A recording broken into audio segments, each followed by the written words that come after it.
ఆధునిక యుగంలోకి చేరుకున్నామని గొప్పలు చెప్పుకుంటున్న మహిళల హక్కులు అందని ద్రాక్షగానే మిగిలాయి.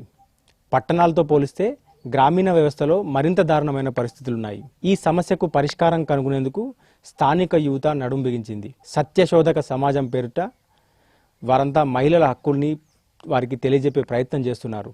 ఈ యువజన సంఘం చేస్తున్న కార్యక్రమాలపై ఈ గ్రౌండ్ రిపోర్ట్లో మరిన్ని వివరాలు తెలుసుకుందాం.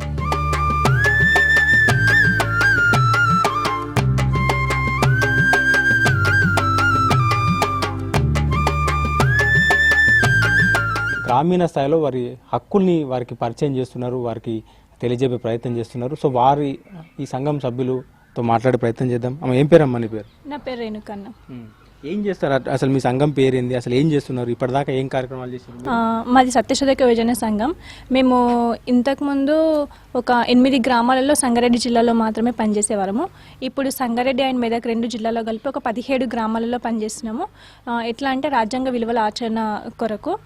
అయితే ఇప్పుడు ఈ 17 గ్రామాలలో కూడా 3 కమ్యూనిటీస్ నుంచి మన కార్యకర్తలు ఉంటారు. ఎస్సీ, బీసీ, ముస్లిం 3 కమ్యూనిటీస్ వాళ్ళు ఇప్పుడు మన ఈ రాజ్యాంగ విలువల ఆచరణ ప్రోగ్రాం ద్వారా ఏంటంటే మహిళలకి ఉన్నటువంటి హక్కులు వాళ్ళు ఎట్లా ఉపయోగించుకోవాలి, ఎట్లా సద్వినియోగం చేసుకోవాలని చెప్పేసి వాళ్ళకున్న హక్కులు కానీ చట్టాలు కానీ అటువంటి వాటి కోసం అవేర్నెస్ లాగా చేయడం జరుగుతుంది. రాజ్యాంగాన్ని ఎవరెవరు చెప్తున్నారు, వాళ్ళు ఎట్లా రిసీవ్ చేసుకుంటున్నారు అంటే ఇప్పుడు అక్కడ ఉన్న కార్యకర్తలు అని చెప్పినాం కదా, ఆ కార్యకర్తలు అక్కడ ఉన్నటువంటి బీసీ నుంచి కానీ, ఎస్సీ నుంచి కానీ, ముస్లిం నుంచి కానీ వాళ్ళ కమ్యూనిటీస్ వాళ్ళకి ఇక్కడ ఈ కుడలి అనే సెంటర్లో నేర్చుకున్నవి ఆ కమ్యూనిటీస్ వాళ్ళకి కూర్చోబెట్టి చెప్పడం కానీ, లేదంటే ఏదైనా సమస్య వచ్చినప్పుడు కానీ స్వయంగా వాళ్ళే వెళ్ళి తెలుసుకోవడం, ఆ సమస్యని ఎట్లా పరిష్కారం చేయాలి అని చెప్పేసి కూర్చొని మాట్లాడుకొని ఒక నిర్ణయానికి వస్తారు. నిర్ణయానికి వచ్చిన తర్వాతకి దాని ద్వారా ఆ సమస్య పరిష్కారం కోసం మార్గాలు వెతుకుతుంది. ఈ 40 మందికి కూడలి ఆర్గనైజేషన్ దగ్గర ఇక్కడ ఈ సెంటర్లో మీరు ఏమైనా శిక్షణ ఇస్తున్నారా? ఏం చెప్తుంటారు? శిక్షణ అంటే వర్క్ షాప్స్ జరుగుతాయి ఇక్కడ ఈ కుడలి సెంటర్లో.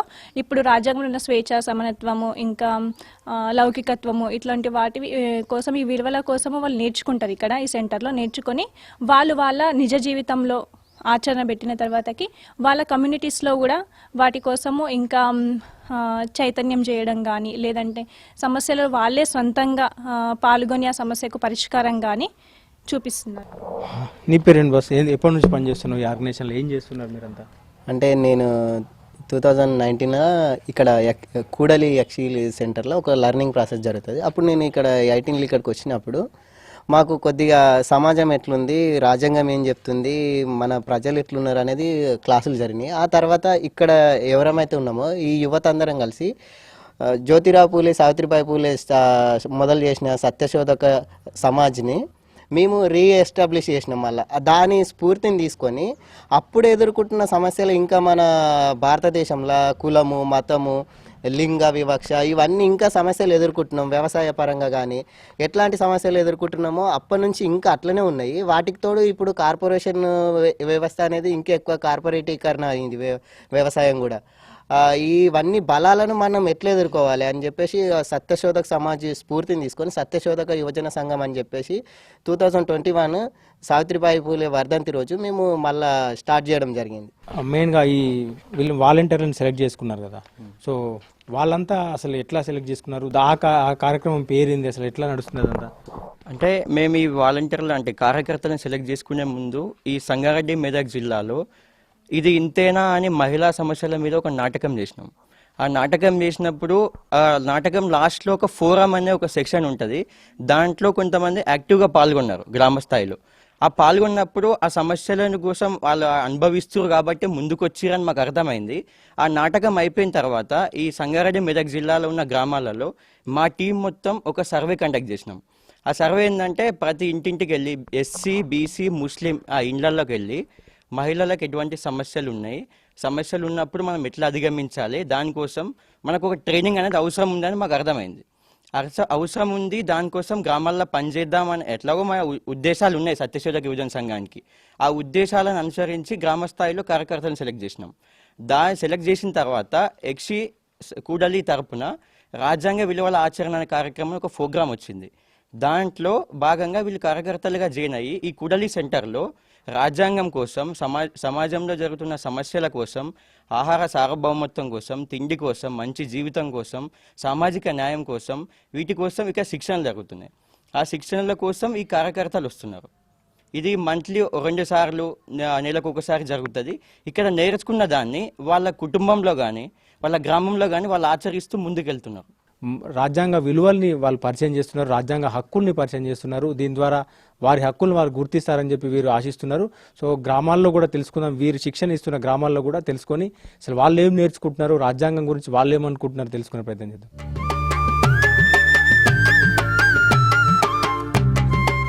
అసలు భారత రాజ్యాంగం గురించి పెద్ద చదువులు చదివేవారు కూడా దీనిపైన పెద్ద అవగాహన ఉండట్లేదు, దాని గురించి తెలుసుకోవట్లేదు. కానీ ఇక్కడ గ్రామీణ మహిళలు మాత్రం ప్రత్యేకం. సో వీరంతా కూడా రాజ్యాంగం గురించి పూర్తిగా శిక్షణ పొందుతున్నారు, రాజ్యాంగాన్ని తెలుసుకుంటున్నారు, వాళ్ళ హక్కులను తెలుసుకుంటున్నారు. సో అట్లాంటి వారితో మాట్లాడదాము. అమ్మ, ఏం పేరమ్మా నీ పేరు? నా పేరు సువర్ణ. మేము ఇక్కడ గత ఒక సంవత్సరం పాటు రాజ్యాంగ విలువల గురించి తెలుసుకుంటూ వాటిని మా గ్రామంలో ఆచరణలో పెట్టే కార్యకర్తలుగా పనిచేస్తున్నాము. మార్చి నుంచి ఒక సంవత్సరం నుంచి ట్రైనింగ్ తీసుకుంటున్నాము. రాజ్యాంగ విలువలు ఏ విధంగా ఉంటాయి, అందులో ఉన్న మెయిన్ మహిళలకు ఉండే రైట్స్ ఏంటి, వాటి గురించి తెలుసుకుంటున్నాము. కామన్గా వచ్చిన ప్రాబ్లం ఏంటంటే తాగి హింసించడం, ఇంట్లో వేధించడం, పుట్టిన పిల్లల్ని వేధించడం, భార్యను వేధించడం, నైట్ అంతా నిద్ర లేకుండా ఉండడం, వాళ్ళు అట్లా ఇంట్లో వస్తువులు అమ్ముకోవడం, ఇలాంటి ప్రాబ్లం వచ్చింది. మెయిన్ వచ్చిన ప్రాబ్లం ఉండే. అయితే మా విలేజ్లో ఏం చేసినామంటే ఇట్లానే అందరం మహిళలు కూర్చున్న తర్వాత పరిష్కార మార్గం కోసం వెతికినాం.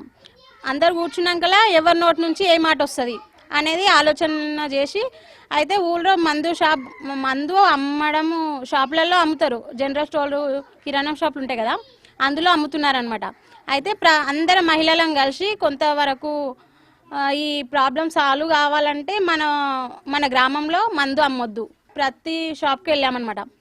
ప్రతి షాప్కి వెళ్ళి చెప్పాం వాళ్ళకు. చెప్తే మీకు 4 రోజుల టైం ఇస్తున్నాము మేము, ఈ లోపు మీరు ఉన్న స్టాక్ అమ్ముకోండి, ఆ తర్వాత మందు అమ్మేసేయండి, మన ఊరు బాగుపడుతుంది, అలాగే మన కుటుంబాలు కూడా బాగుపడతాయి, మన విలేజ్ మంచిగా ఉంటుంది అని చెప్పి చెప్పామన్నమాట. అయితే షాప్లోకి వెళ్ళి అడిగినప్పుడు కొందరు మాకు అపోజిట్ కూడా అయ్యారు. అయితే 4 రోజుల టైం ఇచ్చినాం మేము. 4 రోజుల టైం ఇచ్చినాము. ఇప్పుడు ప్రస్తుతం అయితే కొంచెం మేము తెలుసుకున్నది ఏంటంటే కొద్దిగా అమ్మడం ఆపేసిరు అన్నట్టు తెలుసుకుంటున్నాము. అది పూర్తిగా బంద్ చేయాలని మా ఆశ. నువ్వు ఎట్లా ఓవర్కమ్ అయినావు, ఇవన్నీ ఎట్లా అధిగమించినావు, బయటకు వచ్చి రాజ్యాంగం గురించి తెలుసుకుంటా అంటే మీ ఇంట్లో ఏమన్నారు? అంటే మాకు ఫస్ట్ రాజ్యాంగం ఇంట్లో చెప్పినప్పుడు ఓకే ఏదో ట్రైనింగ్ ప్రోగ్రామ్ ఉంది, ఆడపిల్లలు బయటికి వెళ్తే మనం నేర్చుకుంటే బాగుంటుంది అని చెప్పేసి మా నాన్న నుంచి సపోర్ట్ వచ్చిండే. అయితే అట్లా నేను ట్రైనింగ్ ప్రోగ్రామ్కి వెళ్ళడం జరిగింది. అంటే ముస్లిం మహిళల్లో ఇంట్లో గృహహింస విషయంలో కావచ్చు, ఎట్లాంటి సమస్యలు ఉన్నాయి, వాటికి పరిష్కారంగా ఏదైనా భారత రాజ్యాంగం చదువుకోవడం ద్వారా వాళ్ళు నేర్చుకునే అవకాశం ఉందనిపించిందా? అవును, ఉంది. ఎక్కువ అంటే ఏ సమస్య ఉన్నా కానీ బయటికి చెప్పుకోలేరు ఎక్కువ శాతం ముస్లిం మహిళలు. కానీ అయితే అలాంటిదే మన సమాజంలో చాలా అణచివేతకు గురవుతున్న వాళ్ళు, అది మతం విషయంలో కావచ్చు, మన ఫ్యామిలీలో కావచ్చు. కాబట్టి అలాంటి వాళ్ళని మనం బయటికి తీయాలనే ఉద్దేశంతో ఇట్లా నేను ప్రోగ్రాంలో జాయిన్ అవ్వడం జరిగింది. కూడళ్ళ సాలర్ అంటే ఏం చేస్తారో ఏం చేయరో అని తెలియలేదు మాకు ఇప్పటిదాకా. కానీ వీళ్ళు ఎంబడి మొన్న నేను మీటింగ్ కూడా పోయినా. మీటింగ్ పోతే లాయర్లు వచ్చారు, పెద్దోళ్ళు వచ్చారు. గవర్నమెంట్కు మీకు హక్కు, మీ ఊళ్ళో ఏ సమస్యలు ఆడపిల్లలకి ఏ వచ్చినా మందుల కోసం కానీ కొట్లాటల కోసం కానీ ప్రతి ఒక్క దానికి మీరు అడగాలి. ఈ ఊళ్ళో ఎవరెవరు ఉంటారు, ఆఫీసర్లు, ఈ సర్పంచులు, నింబాలు, వార్డు నెంబర్లు, ఊళ్ళో కార్యదర్శి మేడము, అందరిని కలగాలి. మీరు అందులోకి దిగాలి రంగంలోకి. వాళ్ళతో పాటు ఊరోళ్ళు అందరూ మీ పాటు రావాలి. మీ ఊరు బాగుపడాలి, పిల్లలకు చదువు మంచిగా నేర్పుకునాలి, మగోళ్ళు ఇట్లా గోడ పెట్టవద్దు, మందులు కూడా బంద్ చేయడానికి హక్కు ఉన్నది, మీరు ఎంత దూరం పోయినా సాగుతుంది, మీరు మా పాట రావాలి, మేము మీ పాట రావాలి అని మాకు సార్లు అందరు చెప్పారు. చదువుకున్నప్పుడు విన్న రాజ్యాంగం కోసం. ఏం చదువుకున్నావు? నేను 10th వరకు చదువుకున్నాను. అప్పుడు 10th వరకు చదువుకున్నప్పుడు విన్నావు. కానీ ఈ రైట్స్ ఏవేవి ఉన్నాయి అనేది నాకు కూడా తెలియదు. ఈ ట్రైనింగ్కి వెళ్ళినాక అప్పటి నుంచే తెలుసు. సత్యశోధక యువజన సంఘంలో చేరినాక రాజ్యాంగ విలువలు ఆచరణలో పెట్టే కార్యకర్తగా జాయిన్ అయినప్పటి నుంచే తెలుసు నాకు. సమాన హక్కులు ఉంటాయి అంటున్నారు కదా, మరి దాన్ని ఎట్లా పరిష్కరిద్దాం ఎట్లా చేస్తే బాగుంటుంది? మగ పిల్లలతో పాటు అయితే చేయలేం సార్. మేమైతే ఆడపిల్లలము, మేము ఎంత చేయగలుగుతాం అంత చేస్తాం. కాకపోతే వాళ్ళతో పాటు మాకు కూడా పెంచాలని డిమాండ్ చేయాలని అనుకుంటున్నా. చేస్తాం. ఏ దానికి భయపడొద్దు. ఇప్పటిదాకా బాధపడుతురు, ఆ బాధ మేము భరింపుకుంటాము. మాతో పాటు మీరు వస్తే మేము కూడా సాగు చేసుకుంటాము. ఊళ్ళో దిగుదాముండి రండి అని 2-3 సార్లు చెప్పారు. వాళ్ళ ఎంబడి మేము వచ్చేసినాం సార్. కాదమ్మా, ఏదైనా పొదుపు పైసలు దాచిపెట్టుకోనికో దానికో దీనికో పిలిస్తే పోతారు, కానీ దీనికి ఎందుకు వచ్చినాం? దీని గురించి అంటే ఇంట్లో బాధ గురించి వచ్చేసినాం. మేము బయటకు వచ్చినాం. ఏం బాధలకు పరిష్కారం? మా మొగుడు ఆటలాడతాడు, అప్పులు చేసిండు, నాకు 2 బిడ్డలు. ఇప్పుడు పెళ్లి పెట్టుకుంటామంటే పైస లేదు, కానీ అన్ని చేసి అన్ని పుస్తకాలు కమ్మలు అన్ని ఇచ్చేసిన, నేను ఒక్కదాన్ని మిగిలిన. ఈ బాధ గురించి నేను బయటకు వచ్చేసిన.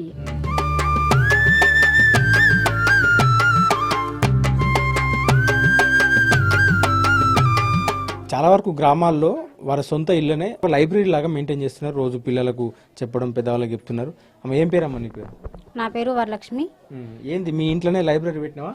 అవును, మా ఇంట్లోనే లైబ్రరీ పెట్టినా. ఏ ఊరు మీది? ఎందుకు? మాది నావలపల్లి. పిల్లలకి కూడా వాళ్ళకి రాజ్యాంగం అంటే ఏంటంటే అవగాహన రావడం కోసం, అలాగే కథల పుస్తకాలు, వాళ్ళకి సంబంధించిన ఇప్పుడు బాల్య వివాహాలకు సంబంధించినవి ఆ పుస్తకాలు ఉన్నవి ఇందులో. వాళ్ళకు కూడా కొంచెం అవగాహన వస్తుందని. చదువుతున్నారా వీళ్ళు పిల్లలు? స్కూల్లో వచ్చే పుస్తకాలు చదవడానికి ఇబ్బంది పడుతుంటారు, ఇవి చదువుతున్నారా? మళ్ళీ చదువుతున్నారు. అంటే కొంచెం చదవనికి వచ్చిన వాళ్ళు చదువుతున్నారు, మిగిలిన వాళ్ళు అడిగిన కొద్దీ కొంచెం చెప్తున్నాం. వ్యవసాయం చేసుకునే వాళ్ళు, కూలీ పని చేసుకునే వాళ్ళకి అర్థమవుతుందా రాజ్యాంగం గురించి? అంటే వాళ్ళకు అర్థం, అంటే రాజ్యాంగం అంటే ఏంటో వాళ్ళకి తెలియదు. వాళ్ళకి మేము తెలియచెప్తున్నాం అనమాట. మేము కూడా నేర్చుకొని రాజ్యాంగ విలువల్ని ఆచరణలో పెట్టే ఒక కార్యకర్తగా మేము కూడా నేర్చుకొని ఇక్కడ ఉండే మహిళలకి వాళ్ళకున్న హక్కుల గురించి, వాళ్ళకుండే విధుల గురించి, వాళ్ళకి ఏమేమి కావాలి, ఎలా ఉండాలి అని చెప్పేసి రాజ్యాంగంలో మనకి అప్పుడే మనకు అంబేద్కర్ రాసిండు అని చెప్పేసి దాని గురించి ఇన్ఫర్మేషన్ ఇచ్చి, దాంతోపాటు మనకి ఏమేమి హక్కులు ఉండాలని చెప్పేసి వాళ్ళకి తెలియపరుస్తున్నాం. రాజ్యాంగం గురించి ఏం తెలుసుకున్నాం? రాజ్యాంగం గురించి కులమత హక్కుల గురించి, కొన్ని హక్కుల గురించి తెలుసుకున్నా. కులమత భేదాలు లేకుండా ఉండడం, మళ్ళీ మగ ఆడ తేడా లేకుండా సమానంగా ఉండడం, ఆడవాళ్ళకి అన్ని హక్కులు ఉన్నాయని తెలుసుకున్నాం. ఇది తెలుసుకున్న తర్వాత ఏం మార్పు వచ్చింది మీ ఊర్లో కానీ, నీ దగ్గర కానీ, మీ ఇంట్లో కానీ? నేను ఇట్లా సాధిస్తానన్న ధైర్యం వచ్చింది. ఇంట్లో కూడా మా హస్బెండ్ మార్చగలిగిన. ఇప్పుడు బయట వాళ్ళని కూడా మార్చుతున్నా. కుల మత భేదాలు లేకుండా అందరం ఒకటే అని కలిసి ఉండడం. రాజ్యాంగ విలువలకు సంబంధించి కానివ్వండి, రాజ్యాంగ పీఠికి సంబంధించి కానివ్వండి, సేంద్రియ వ్యవసాయాన్ని ఏ విధంగా చేయాలనే విషయాలు కానివ్వండి, మహిళకు ఉన్నటువంటి హక్కుల విషయాలు, మహిళలు ఇంట్లో ఎదుర్కొన్నటువంటి సమస్యలతో పాటు యువత ఏ విధంగా వాళ్ళు ముందుకు వెళ్తున్నారు, వాళ్ళ యొక్క సమస్యలు, వాళ్ళు ఎదుర్కొంటున్న ఏ విధంగా తప్పుడు దారి పడుతున్నారో దాని నుంచి ఎలా విముక్తి చెందాలనేటువంటి వివరాలను మేము తెలుసుకోవడం జరిగింది. ప్రస్తుతం ఎట్లాంటి చైతన్యం వస్తుంది? సాంస్కృతికంగా కావచ్చు, రాజకీయంగా కావచ్చు, ఎట్లాంటి చైతన్యం? రాజ్యాంగ విలువల ఆచరణ అనే కార్యక్రమం మేము చేస్తున్నాము. సంగారెడ్డి, మెదక్ జిల్లాలో, తెలంగాణ రాష్ట్రంలో ఇది మొదలుపెట్టాము. 17 గ్రామాలు తీసుకున్నాము. 17 గ్రామాల్లో ఈ రాజ్యాంగ బోధన కేంద్రాలు అనేటివి ఏర్పాటు చేశాము. అది ఏర్పాటు చేసిన క్రమంలో అక్కడ ముగ్గురు కార్యకర్తల్ని తీసుకున్నాము. ఒక ఎస్సీ దళితు నుంచి ఒక కార్యకర్త, ముస్లిం నుంచి ఒక కార్యకర్త, బీసీ నుంచి ఒక కార్యకర్త. ముఖ్యంగా 40 మంది కార్యకర్తలు అందరూ మహిళలే. ఆ మహిళలందరూ దళిత కార్యకర్తలు దళితులను ఆర్గనైజ్ చేస్తున్నారు, బీసీ కార్యకర్తలు బీసీ మహిళలను, బీసీ యూత్ని, అలాగే ముస్లిం కమ్యూనిటీకి చెందిన వాళ్ళని, వీళ్ళ ముగ్గురిని ఆర్గనైజ్ చేసి 3 కమ్యూనిటీలను చెందిన వాళ్ళని అందరినీ ఒక దగ్గర కూర్చోబెట్టే ప్రయత్నం చేస్తున్నారు. అది రాజ్యాంగ బోధన కేంద్రం అని ఒక కామన్ ప్లేస్ తయారు చేసి అక్కడ కూర్చోబెట్టే ప్రయత్నం చేస్తున్నారు. అక్కడ రాజ్యాంగం గురించి, రాజ్యాంగంలో ఉన్న హక్కులు, విలువలు ఏవైతే ఉన్నాయో వాటి గురించి చైతన్యపరుస్తున్నారు ప్రజలను. రాజ్యాంగ బోధన కేంద్రంలో రాజ్యాంగం గురించి ఏం తెలుసుకున్నాము? రాజ్యాంగ బోధన కేంద్రంలో రాజ్యాంగం గురించి అంటే మేము అప్పుడు రాజ్యాంగం గురించి విన్నాము. కానీ మేము ఈ 1 year నుంచి నేర్చుకున్నదంటే చాలా నేర్చుకున్నాం. మేము నేర్చుకున్నవి హక్కులు కానీ, మనకు హక్కులు కానీ, ఇప్పుడు మగవాళ్ళకు ఆడవాళ్ళకు సమాన వేతనం లేకపోవడం కానీ, సమానంగా చూడరు, చదివించరు. ఇప్పుడు మన ఇంట్లోనే 2 ఉన్నారు, వాళ్ళకి సమానం, ఆడవాళ్ళకి తక్కువ చదివించడం, మగవాళ్ళకి ఎక్కువ చదివించడం, ఇప్పుడు సమానంగా చూడాలి అని నేర్చుకున్నాం. మేము ఏముంటాయి ఈ రాజ్యాంగ బోధన కేంద్రంలో? ఏమేమి పుస్తకాలు చదివినాను? చిన్నపిల్లల కథల పుస్తకాలు వచ్చినాయి, అలాంటి చిన్న చిన్న కథలు అలాంటివి చెప్తున్నాం. చెప్పు అసలు ఏం పేరు నీ పేరు, అసలు రాజ్యాంగ బోధన కేంద్రంలో ఏమేమి ఏర్పాటు చేసిండ్రు, ఇక్కడ ఏం నేర్చుకుంటున్నారు వీళ్ళంతా? స్కూల్లో ఏవైతే చెప్పారో అవి రాజ్యాంగ బోధన కేంద్రంలో వాళ్ళు పిల్లలు నేర్చుకోవచ్చు. అంటే ఇప్పుడు మహనీయుల చరిత్రల గురించి ఉంటాయి. అవి పిల్లలేనా అంటే మహిళలకు కూడా? అంటే పిల్లలు మహిళలు ఇద్దరు నేర్చుకుంటారు. కాకపోతే వీడికి సెంటర్కి పిల్లలు ఎక్కువ వస్తుంటారు. మహిళలు ఏంటంటే గల్లీలలో కాలనీలలో కూర్చొని అక్కడ వాళ్ళు చర్చ చేసుకుంటారు. ఇక్కడ ప్లేస్ లేదు కాబట్టి చిన్న పిల్లలు మాత్రం ఇక్కడ వస్తుంటారు. ఏం చేస్తే ఏం మహనీయుల ఎవరెవరి గురించి తెలుసుకుంటున్నారు? అంటే ఇప్పుడు సావిత్రిబాయి పూలే ఉంది, ఆమె జీవిత చరిత్ర గురించి, అంబేద్కర్, ఫాతిమా షేక్, అట్లా బౌద్ధ మతం గురించి, అంటే బౌద్ధుడు ఎట్లాంటి అనుభవం అంటే ఎట్లాంటివి తీసుకుంటూ ఆయన కథ ఏంటిది అవన్నిటిని నేర్చుకొని మళ్ళా పిల్లలు కూడా అది సమానత్వం స్వేచ్ఛ అనేది పెద్దవాళ్ళకి కాకుండా పిల్లల మధ్యలో కూడా ఎట్లా ఉండాలి, వాళ్ళు ఇంకేమేమి నేర్చుకోగలుగుతారు. అంటే పిల్లలకు అంటే వాళ్ళు కూడా స్కూళ్ళల్లో కొంతమంది అనుభవిస్తూ ఉంటారు, మీరు ఆ కులం మీకు మీ కులం అట్లాంటి ఇష్యూస్ వచ్చినప్పుడు మీరు వాళ్ళు ఎట్లా మాట్లాడాలి రాజ్యాంగం గురించి మీరు కొంచెమన్నా తెలుసుకోవాలని పిల్లలకు కూడా చెప్తాం. ఈ ఏదైతే గృహహింస కావచ్చు, ఇప్పుడు మనం ఇక్కడ చూపిస్తున్నట్టు సో శారీరకంగా ఆర్థికంగా అంటే ఈ ఒక హింసల గురించి కూడా వివిధ రూపాల్లో ఉన్న హింస గురించి ఈ దీంట్లో అయితే వీళ్ళు ఏర్పాటు చేసుకున్న సెంటర్లో చెప్పే ప్రయత్నం చేస్తున్నారు. సో దీని గురించి ఎప్పటి నుంచో చాలా ఏళ్ళ నుంచి కూడా వింటున్నారు ఇవన్నీ, మీకు ఇట్లాంటి సమస్యలు ఉన్నాయి, మీకు హక్కులు ఉంటాయని. సో దానికి రాజ్యాంగం గురించి తెలుసుకోవడానికి తేడా అయింది. రాజ్యాంగం గురించి తెలుసుకోవడం వల్ల ఏం లాభం ఉంది అంటున్నారు? ఇంకా అంటే ఇప్పుడు రాజ్యాంగం అనేది మనకి స్కూళ్ళల్లో ఏ విధంగా అయితే చెప్పారు మనకి, అంటే మామూలు బేసిక్స్ ఉంటుంది. కానీ రాజ్యాంగంలో ఆర్టికల్ అంటే ఆర్టికల్ 14 ఏం చెప్తుంది అంటే చట్టం ముందు అందరు సమానమే అని చెప్తుంది. అంటే ఆ చట్టం ముందు అందరు సమానం అంటే కుల మత భేదాలు లేకుండా అందరూ సమానంగా చెప్తుంది. ఇప్పుడు ఆర్టికల్ 19 ఉంది, ఆర్టికల్ 19 చెప్తే అందరినీ జీవించే హక్కు ఉంటుంది. అంటే అందరు సమానంగా చట్టం ముందు అందరూ జీవించే హక్కు ఉంటుంది. కాబట్టి మనకి ప్రతి ఒక్క దానిపైన గృహహింస కానీ ఆర్టికల్ 16 అనే ఈ రాజ్యాంగంలో ప్రతి శూన్యంగా రాసింది ఉంటుంది. మనము మనని ఎవ్వరు ఇప్పుడు కులంగా కానీ మతపరంగా కానీ ఏ విధంగా అయినా మనని హింసించినప్పుడు మనకి రాజ్యాంగమే మనకి సపోర్ట్గా ఉంటుంది. మనం బయటికి ఎక్కడ వెళ్ళినా మనకి అదే మార్గం ఉంటుంది అని మేము రాజ్యాంగాన్ని మనం ప్రజలకి అవగాహన కల్పిస్తున్నాము. చైతన్యవంతులు చేసినప్పుడే వాళ్ళ నిజ జీవితంలో వాళ్ళకి ఉపయోగపడుతుంది, వాళ్ళ పిల్లలకు ఉపయోగపడుతుంది. సో రాజ్యాంగం తెలుసుకోవడం ద్వారానే తమ హక్కులు తెలుసుకునే ప్రయత్నం చేస్తున్నామంటూ కూడా మహిళలు నేర్పించే కేంద్రాల వద్దకు వస్తున్నారు. సో అన్ని వర్గాల మహిళలు కూడా వచ్చి నేర్చుకుంటున్నారంటూ కూడా ఈ సత్యశోధక సమాజం ఏర్పాటు చేసినటువంటి ఏదైతే రాజ్యాంగ బోధనా కేంద్రాలకు వస్తున్న మహిళలు చెప్తున్నారు. వారి హక్కుల్ని ఇప్పటికే చాలా వరకు తెలుసుకున్నామని, పోరాటాలకు కూడా సిద్ధమవుతున్నామని చెప్తున్నారు. కెమెరామెన్ రాజుతో శ్రీధర్, బేసిక్ న్యూస్, సంగారెడ్డి జిల్లా నుండి.